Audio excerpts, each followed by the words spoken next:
Hi, welcome to another episode of Thriving Through the Holidays. I am your host, Tracy Osborne. With me today, I have my dear friend, Janet Bentley.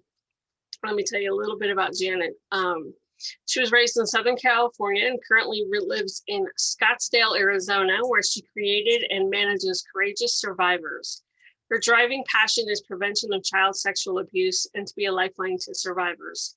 Her memoir, Don't Expect Me to Cry, Refusing to Let Childhood Sexual Abuse Steal My Life, was published in October 2018 and has received numerous literary accolades.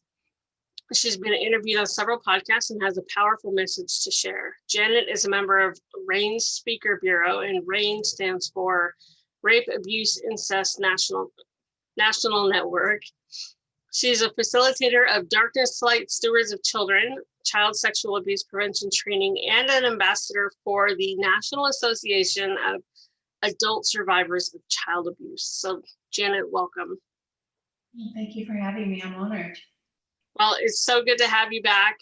We've done a few other things together before, so I absolutely am thrilled to have you join me for this.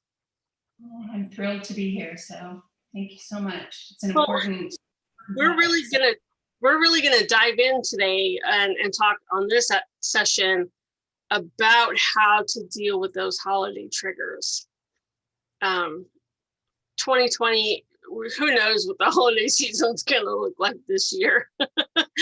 And so with all that uncertainty and all of the angst that already goes along with the holiday season, this I feel is like a very crucial topic. Absolutely. Yeah. So I guess let's just dive in. I mean, what do we do, Janet? We've got all this craziness coming up, or maybe not. I mean, how do we get through it?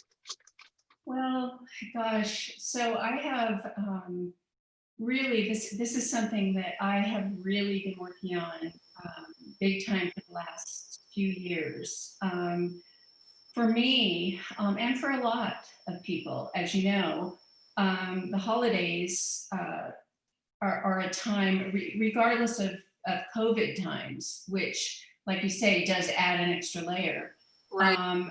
Holidays themselves can be such a trigger for anybody with complex PTSD, any kind of trauma.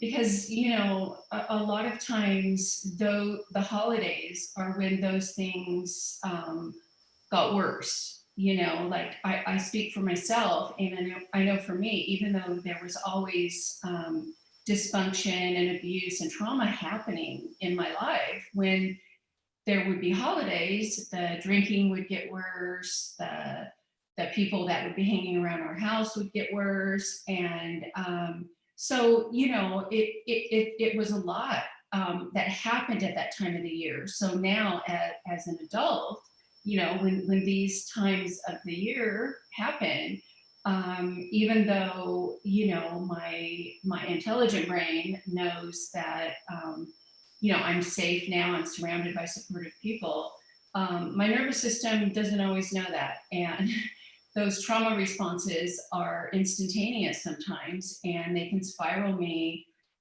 into some pretty bad shame attacks and some pretty dark places. The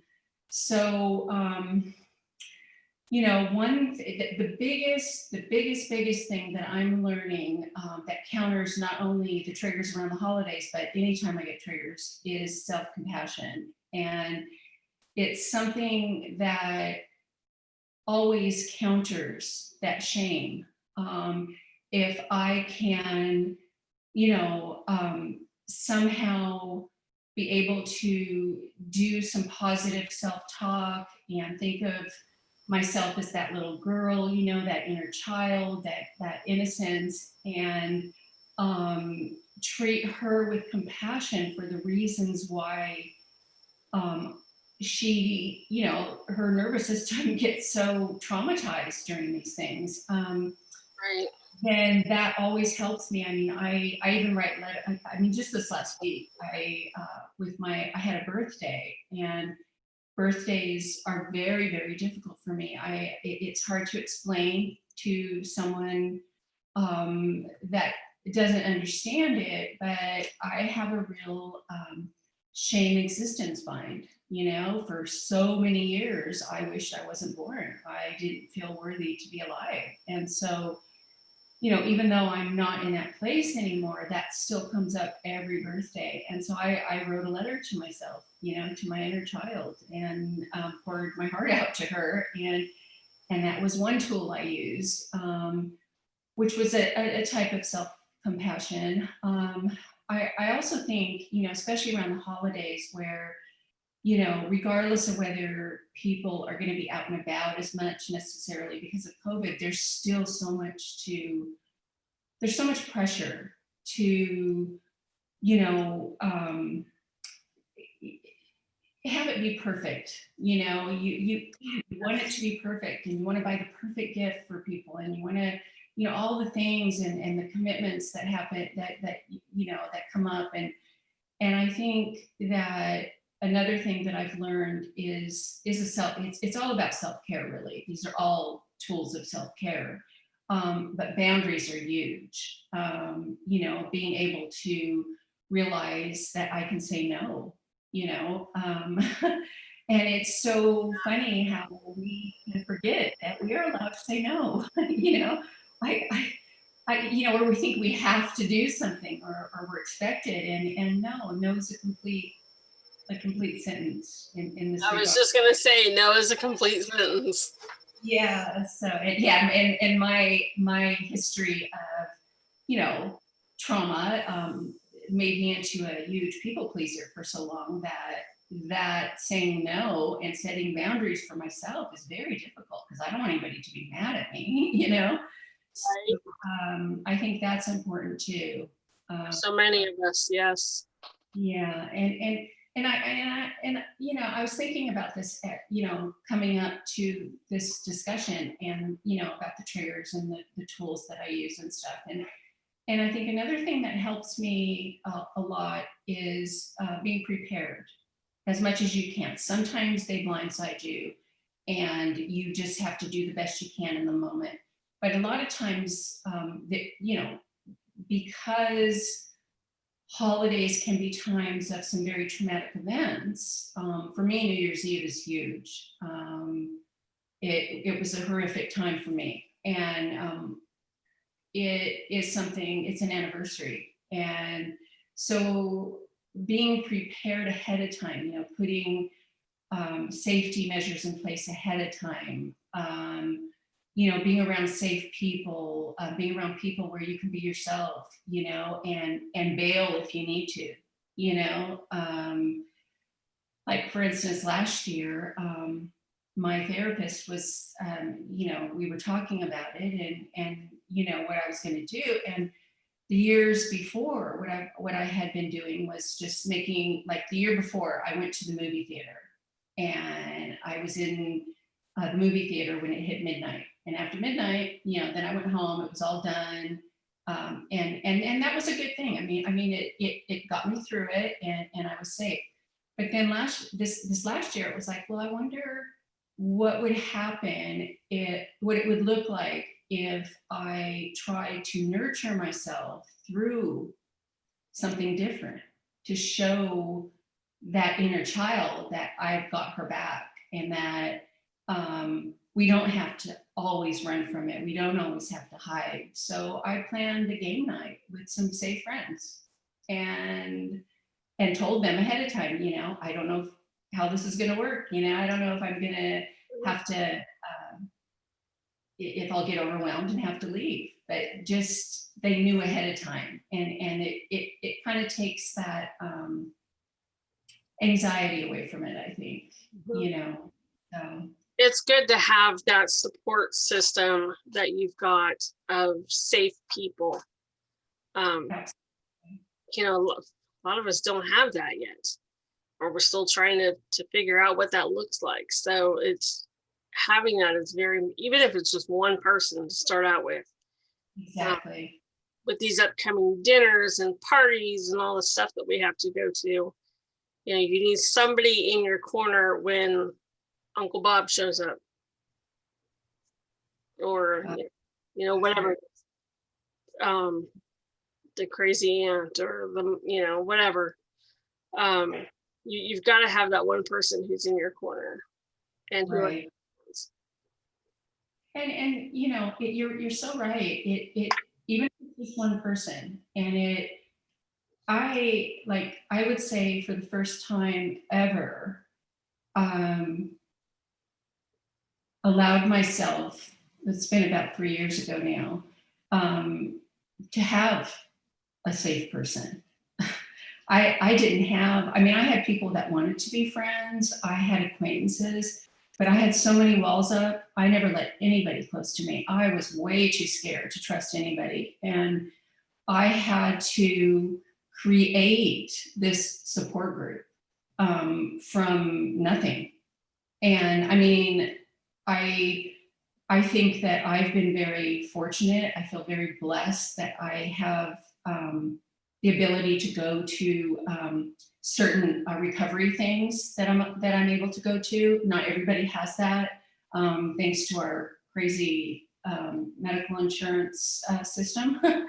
You know, which you know, I don't want to get started on that, but it, you know, I've been, but there are groups, there are places that you can reach out and find that person, and then that person can turn into another person maybe, or a safe group, or you know, but you have to start. I was petrified to be vulnerable enough to allow somebody to put myself out there to be a friend to someone. Right. You know? Yeah. When I lost my best friend 2012, I put all those walls up too. I was same thing. And I really still don't have a very close friend. I have my daughters, but I don't have, you know, that one person that I can go to and talk to about anything, that one female person. Right. Right. You know, even with my daughters, there's things I would never talk to them about. Yeah. But yeah, and I miss that. I really do. But I don't know. I just haven't gone out to try and find one yet. So I guess now that we're talking about it, it's something I need to do. Interesting. Yeah. I have to ponder that one. Yeah, it's scary, you know. It is scary because I don't want to get so close to another friend and then they're taken away from me. Right. You know, but I was able to do it with, you know, after Mark died, I now have an absolutely wonderful boyfriend. It feels so weird calling him a boyfriend at almost 50 years old. But, but I was able, you know, do it that way. I think, I don't know. I don't know why I haven't gone out with the friends, but that's a whole different topic. You know, something that you said I really like was the idea of creating like a new tradition, basically. You know, for New Year's Eve, instead of going out with the parties and whatever, you know, go to the movie theaters, or like you had the game night. And I think that is absolutely phenomenal. If you really cannot be around your family, they're not supportive, you know, whatever. I love the idea of starting your own traditions. Yeah. I you know, this is I don't know how to describe this so much as my family. I'm the oldest of 8, and my sisters are still alive. Most of my brothers are gone. I have one brother still living, and my mom and dad are gone. And you know, from addiction and from the dysfunction that happened, you know, suicides and all that stuff. And I am actually, since I wrote my book, I only have one sister that I'm in contact with, because they, you know, the rest of them have their own, they're a lot younger than me. They had a different childhood, and they can't seem to reconcile you know, what I'm talking about, which happened to me versus what happened to me. So, you know, I've accepted that. It was very sad at first, but I've accepted that. And it sounds weird to say this, but I thought of when you were saying that is I actually think it's a bit of a blessing right now. You know, I honestly don't know what I would do if I had to deal with families and holidays, you know, like so many have to do that, like you're just mentioning. I hear some of my friends talk about it, and I'm like, I'm just so glad I don't have to deal with that on top of everything else. You know, not everybody has that luxury, of course, you know, and that's where boundaries have to come in. And you know, but like you say, new traditions too, you Yeah, know. absolutely. New traditions. You know, you start new things with your family, with your husband, your partner, your kids. You don't Yeah. have to be around family, the other family, you know. A few years ago, I traveled back west and went to a family reunion. It was the first one I'd been to in 20, 30 years. And it's the first time I've seen a lot of those people since I was a teenager. And I can guarantee you I will never go back to another one, you know. I mean, it wasn't bad. It was just all the emotions and triggers and stuff that were brought back up for me. Right. Not worth it. You know, I went back to celebrate my grandma's 100th birthday. Grandma's gone now. And so that's that. I don't need to be around them anymore. Right, exactly. You And know, once we can get to that place, you know, and stop the feeling that we owe everything to everybody else and take care of ourselves, you know, and realize, yeah, we can say no. We don't have to be around people that aren't going to support us and be good for us, you know. yeah, so new traditions, saying no, setting boundaries, creating a plan. What else? And another thing that I do, because as you know, good as some of these things sound, sometimes, like I said, you know, I get blindsided. You know, I can't, you know, I don't know that it's even Can't going to happen. predict when they're gonna hit. Yeah. Yeah. And so one thing I've created in therapy is it's basically a fire drill when I get into one of those shame places, which is what happens to me when I do get triggered. I get into you know, I'm worthless and I shouldn't be here, and it'd be better if I wasn't here, and I could make all the pain go away, all that it just spirals and spirals. So I have made a list, and it's divided into two parts, and there are warning signs. There are warning, you know, my own warning signs, which, you know, I can tell maybe that I might be slipping into one, wanting to isolate, wanting to sleep for a week, you know, wanting to medicate, you know, whatever it might be at the time. Or just instantly feeling that deep, deep sadness and worthlessness.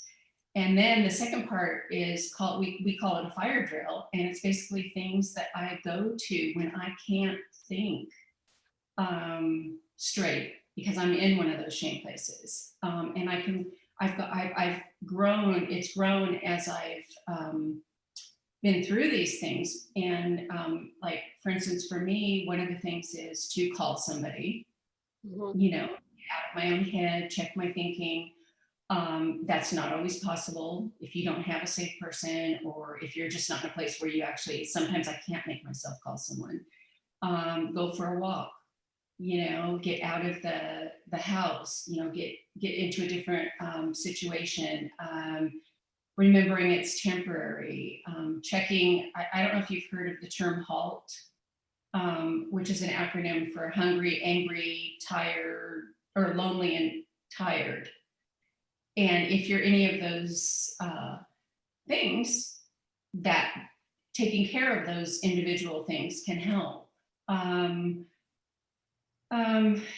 just whatever works for you to pull you out of that moment.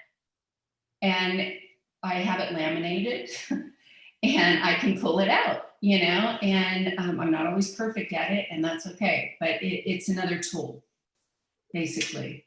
I love it. I love it. These are some great tools to not only get us through the holidays, but just get us through every day, really. Yeah, absolutely. Especially with the craziness that's coming up. Yeah.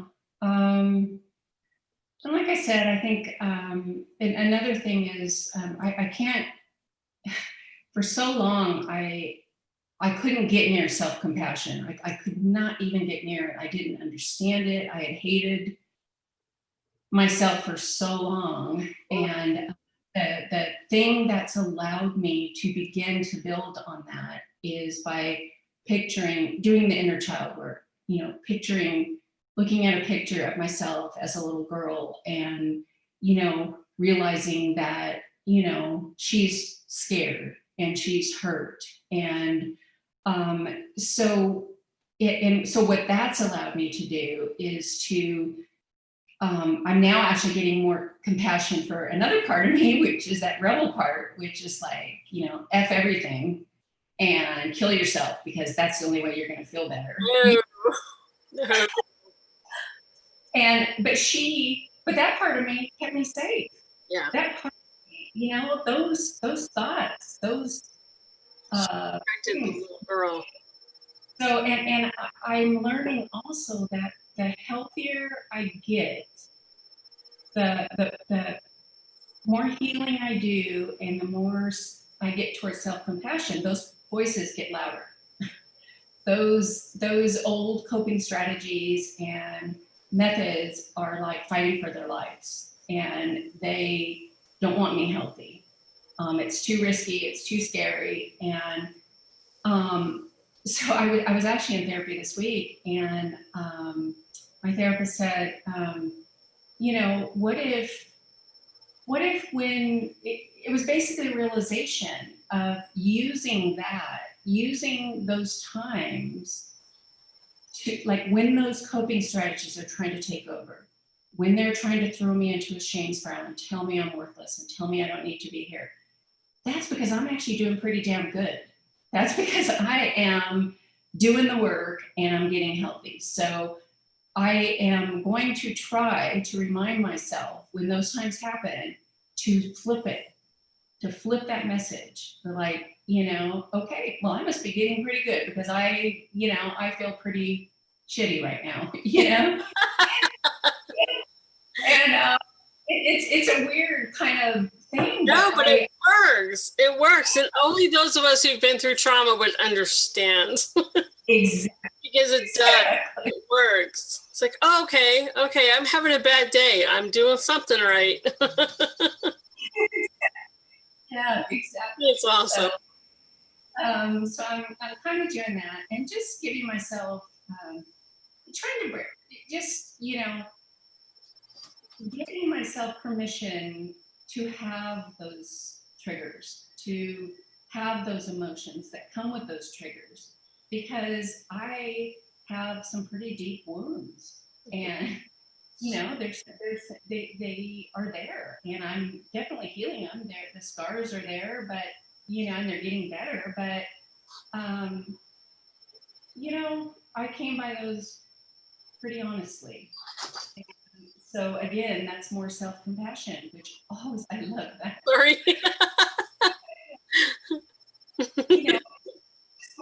More acceptance that there's valid reasons for the emotions and the feelings that I have. Yeah. And it kind of counters that pattern of mine, which is to try to be perfect and not show my emotions and not be vulnerable and